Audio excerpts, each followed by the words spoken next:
Well, lo and behold, we're finally here. Less than 24 hours away from the Tar Heels, opening up regional semifinal play against Ohio University here in St. Louis. Pittsburgh playing another stellar road game, weathered the storm, took the crowd out of it, got a goal to tie it at 1 on a great pass from the point.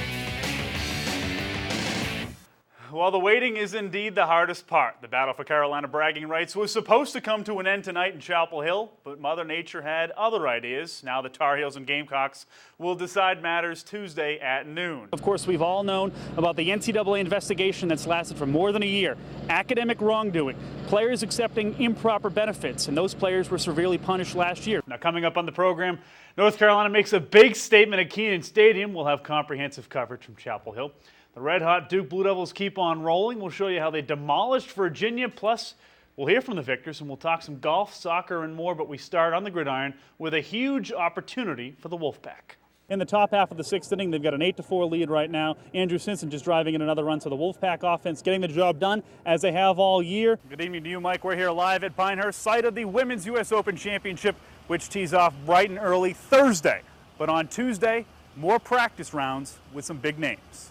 A former Tar Heel will be living out his dream starting tonight. Colin Moran, UNC's stellar hitting third baseman the past 3 years, will make his professional debut tonight for the Greensboro Grasshoppers. Moran started all 71 games a year ago for the Heels, hitting .345 with 13 homers and 91 RBIs.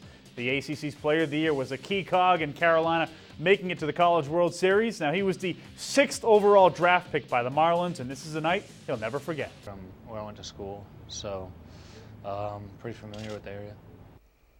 Well, speaking of Tar Heels shining on the mound, how about Matt Harvey's performance in last night's Major League All-Star game? Everyone's talking about when he drilled Robinson Cano, but beyond that, the Mets ace and former Tar Heel struck out 3 in 2 innings of work in the National League's 3-0 loss to the AL. Something I'm very thankful for. Well, some tough news for one of the NFL's top kickers who calls North Carolina home. Wilmington native and former Tar Heel Connor Barth will miss the upcoming season after tearing his Achilles tendon during this charity basketball game last Friday in the Port City. Barth recently signed a 4-year, $13.2 million deal with Tampa Bay and drilled the franchise record 84% of his kicks the past 4 seasons. The Bucs have signed 2-time Super Bowl champ Lawrence Tynes to replace Barth. While development camp continues for the Carolina Hurricanes, day 1 was Tuesday, meaning it was a chance for up-and-comers like Ryan Murphy and Elias Lindholm to shine in front of coaches and management. Help me get to the next level. That's an update. We'll have additional baseball reaction, plus talk some golf and soccer on Sports Night at 10. Hey, Mike, how you doing? I just wanted to make you sweat it out a little bit longer tonight. But anyway, it was a classic indeed. The network said no to this one tonight, but NC State and Wake Forest, they wanted no part of playing second fiddle to Duke and Carolina on this night in the 228th meeting between the Demon Deacons and the Wolfpack. It was a classic matchup from the opening tip until the final buzzer. A lot of subplots coming into this one. For Wake Forest, how much would the point guard advantage, you would think, with Jeff Teague, how much of an advantage would it be against NC State, a team that is really searching for an identity at that position with Javi Gonzalez and Farrell DeGan? Well, as it turned out, it would be NC State with the advantage in this one. For NC State, the Wolfpack coming off a very difficult loss at Virginia Tech in Blacksburg, an 18-point second-half lead. The Pack could not hold on to it. But could they rebound tonight? We'll show you how things went here at the RBC Center.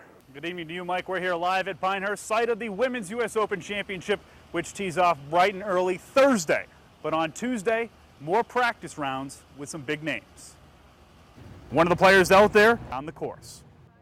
And those hydration stations will certainly come in handy. Temperatures have been skyrocketing, and it might even get worse as the week progresses. Now, we just heard from Michelle Wie. If you know anything about golf, you know about Michelle Wie. She's one of the top players on the LPGA Tour, and she garners a lot of attention. But she's not the only player in the field garnering a lot of attention. With that, we're going to bring in my colleague, Andy Madison, with that story. Well, that's right, Ryan. Pinehurst Gremlins, Mike. That's the only explanation, those Pinehurst Gremlins on the payroll. But hopefully we have resolved that situation. Our apologies again. As you mentioned, all eyes on the golfing world these 2 weeks. The Men's U.S. Open Championship last week, the women taking center stage this Thursday. So with all eyes on this, we're going to bring back our own Andy Madison, who has reaction from a former champ on the men's side. That's right, Andy. It's going to be hot out here for these ladies when they tee off on Thursday. Hydration stations, that's a big thing. The USGA, again, tip of the cap to them. They're going to have free water bottles, too, if you have tickets to the event. So It is. Temperatures in the high 90s. Certainly a good call by the USGA, and it's good to hear from Andy North, the former male champ. All right, Wednesday, more practice rounds as well as more interviews. Paula Creamer, the 2010 U.S. Open champ, will take part, as well as Inbee Park, among others. But for now, reporting live from Pinehurst, Ryan Welch, Time Warner Cable News. All right, gentlemen, thank you very much. Well, Mike, that is another major talking point here at Pinehurst. Just how would number 2 hold up after a grueling stretch of golf? The men tore it up last week, so what do the women think of the conditions so far? There were no divots. Figure out how to hit those shots.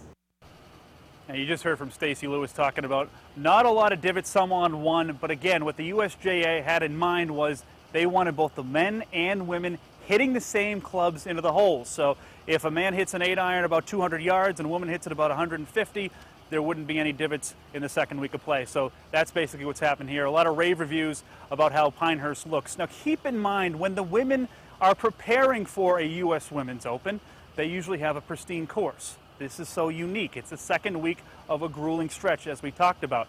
But come on, this is Pinehurst. It's always in immaculate condition, and it's no different this year. Reporting live from Pinehurst, Ryan Welch, Time Warner Cable News. It takes a special kind of person to be willing to fly up in the air and actually to desire it. And that desire has paid off in spades for Ian West. The senior at Fike High School just won't settle. He's a 4-time state pole vault champion in Class 3A, and he's cleared 16 feet. Everything he does is to the best of his ability. We'll keep him there, but we might have to move him back. Sonny West is the track and field coach at Fike and Ian's dad.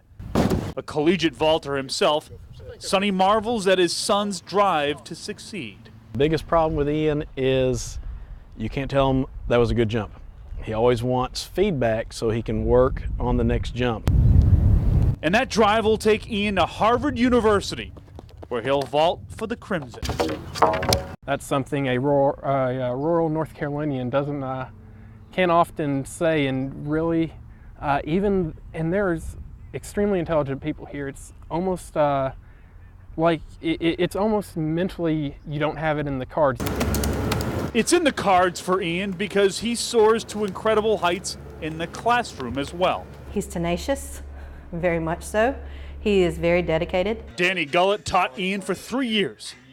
So she's seen up close the competitor who has earned a weighted GPA north of 5. When I was teaching AP Calculus, if I was in the middle of a lesson, he would stop me and say, "I didn't get that. Could you re-explain it?" Or he would even get out of his seat and come up there and grab the expo marker and start writing, "Is this what you meant? Did I do this right?" In addition to his exploits in the pit, West was a star linebacker, then safety on the football team, helping the program's resurgence. We went from a team that had won 2 games my sophomore year, just 2 games all season, to a team that lost 2 games all season. That takes a lot. He walks among some impressive peers at Fike High School, but Ian West has created his own path in his 4 years. If you give anything less than 110% all the time, you're just throwing away the potential that you have.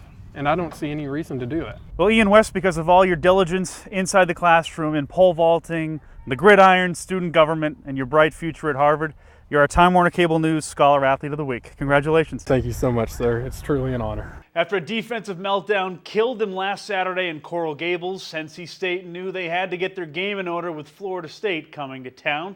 Wolfpack coming into a packed house at Carter Finley, hoping to pull off the upset against the number 3 ranked Seminoles. FSU showing off the top-ranked defense early on. Telvin Smith blows up this screen pass to Tony Creasy. The Seminole offense would get the running game going behind the legs of Chris Thompson. Breaks off this nice gain into Wolfpack territory.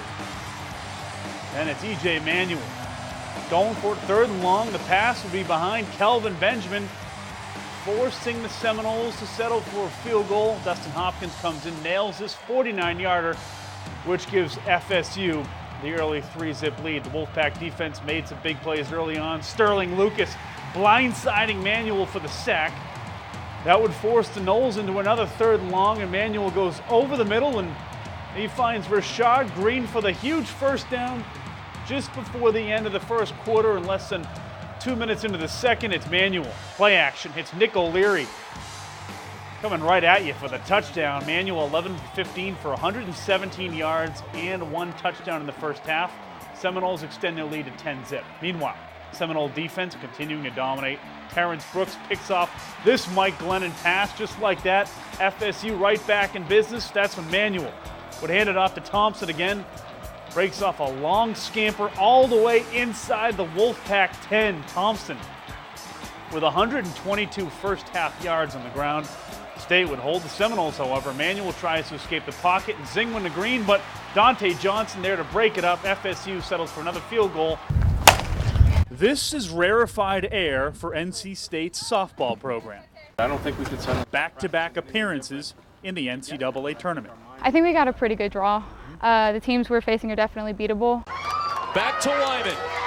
In 2013, State earned the ACC's automatic bid by winning the conference tournament. This season, the Pack may be backing in a bit after losing to Carolina in the ACC tourney. We didn't get the automatic bid. It's my first time never getting an automatic bid. This is an at-large. It's great. It's a different feeling, but it feels like there's something not accomplished. State will make the short trip south to the Athens, Georgia regional, where they'll open play Friday against UAB. The Pack fell in last year's Knoxville, Tennessee regional, but feel they're better for the experience. It's nice having people coming back and knowing, okay, this is what's going to happen. This is how it's going to go down. And even though we're going somewhere different, it's kind of the same. Buoying the efforts this year, junior Emily Wyman. State's ace has a sub-3 ERA to go along with 28 wins and 11 shutouts. Pitching is pressure, and but that's why I love it. I mean, I'm a pitcher. I'm in this for the long run, and I just I try to stay calm as much as I can. As indicated by their 34 wins, NC State can pull out victories in a lot of different ways. But there's one statistic where they truly excel: the home run ball. The Wolfpack hit 63 this year, leading the ACC in the process. It's a slam dunk in basketball. Home runs, the alley-oop here. You can one hit can change a game.